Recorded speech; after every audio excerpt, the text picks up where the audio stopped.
At Del Mar on Saturday, pair of stakes races, including the Yellow Ribbon and the Sorrento for the 2-year-old fillies. We'll start things off with the Yellow Ribbon. This is in the Breeders' Cup Filly and Mare Turf Division, a mile and a 16th on the turf course. They'll start in that infield chute and make the one quick left-hand turn coming out of the elbow, and then one circuit around the track there at Del Mar for these older fillies and mares, running for $250,000. Grade 2 purse. Field of 7 in here, Jeff, and Going Global is certainly a filly who's been in good form for a while now. We'll talk in a moment about whether or not she's going to maintain that form, but she's won 2/3 at Del Mar, and she's going to get some pace in here. I think there's some, decent pace with Park Avenue, Javanica. There's some horses who want to go to the front in here, and she'll probably get a reasonably good pace setup. Your thoughts on the Yellow Ribbon? Well, I was looking at Going Global and thinking, well, okay, this is a field she's supposed to beat and all that, and she's proven at Del Mar, and she's won 8 out of 14.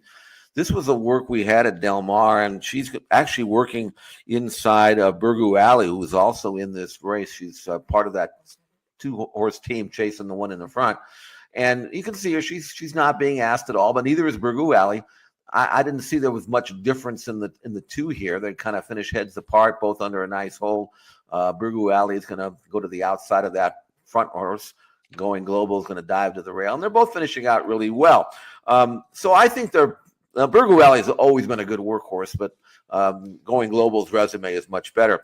The thing that stops me from believing that Going Global is a mortal cinch, even though, again, she looks like she's back on the beam there, was that she was 80 cents in the dollar in the Gamely back in late May, and I didn't think she could lose that race. And not only did she not win it, but she didn't really have any excuse. And I just wondered whether or not she's taken a backward step. I mean, she's now a 4-year-old. Her form as a 3-year-old was terrific, but I was a little bit let down by that race. This was a good work, and I guess, you'd have to expect her to bounce back and all that. But as a very short price favorite, I'm just not sure whether this is the kind of 6-5 that I want to take. Whereas the one in New York, I would, but we'll see. I mean, she's back with Rispoli, who won on her 2 races back in the Royal Heroine. And I thought that was a good race, but she was kind of straight as a string to beat Javanica that day.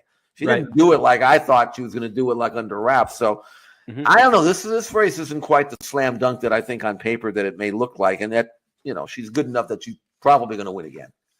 I get the sneaky suspicion Javanica's run a good race in here. I think she's got some early speed if asked to use it. And in that elbow start where they start, on the inside of the turf and come down, they've got to make that left-hand turn. Inside speed's good there because it's almost like a 3-turn race. You get a little advantage. If that's worth 1.5, 2 lengths coming off that bend there, as you straighten out and the others kind of, round it off.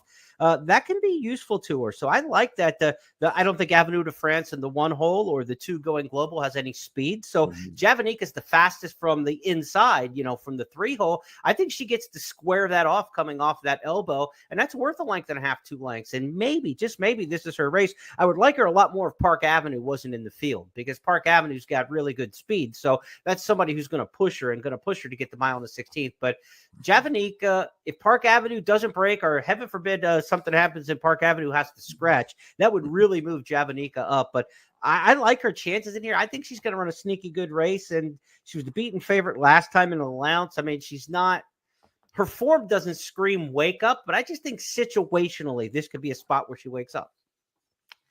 Well, she's 12-1 in the morning line, Jeremy, so she's got the price that you like. So even if she doesn't win, you can probably use her